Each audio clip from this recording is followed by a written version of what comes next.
Hi friends, ఈరోజైతే మనం సోయాతో పచ్చడి తయారు చేయబోతున్నాం. ఈ పచ్చడి టిఫిన్స్లోకి రైస్లోకి కూడా చాలా బాగుంటుంది. ముందుగా ఈ సోయాని 50 గ్రామ్స్ తీసుకుని ఇలాగా డీప్ ఫ్రై మామూలు షాలో ఫ్రై చేసుకుని పక్కన పెట్టేసుకోవాలి. అలాగే నువ్వుపప్పు 50 గ్రామ్స్ షాలో ఫ్రై చేసుకుని పక్కన పెట్టేసుకోవాలి. ఒక చిన్న ఉల్లిపాయ తీసుకుని చిన్న ముక్కలుగా తీసుకుని పక్కన పెట్టేసుకోవాలి. ఇంకోండి, ఒక టమాటా బాగా ఎర్రగా పండిన టమాటా అయితే బాగుంటుంది, దేశవాళీ టమాటా ఒకటి, పచ్చిమిర్చి 100 గ్రామ్స్. నేనైతే ఇవి కారం కొంచెం తక్కువ అండి ఈ పచ్చిమిర్చి, అందుకని 100 గ్రామ్స్ తీసుకున్నాను. కొంచెం పిక్కలేని చింతపండు. ఇదిగోండి, ఇప్పుడు ఈ టమాటా పచ్చిమిర్చి చింతపండు వేసేసి కొంచెం ఫ్రై చేసుకోవాలండి. ఇదిగోండి, ఈ పచ్చడికి పోపు కూడా మనం ఫస్టే పెట్టేసుకుని ఉంచేసుకుంటే మనకి టైం సేవ్ అవుద్ది.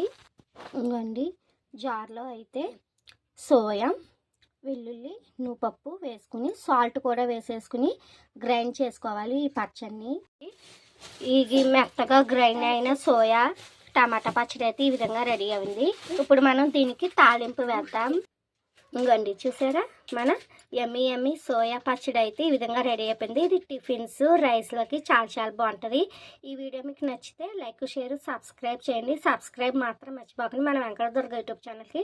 Tata bye, see you, keep smiling.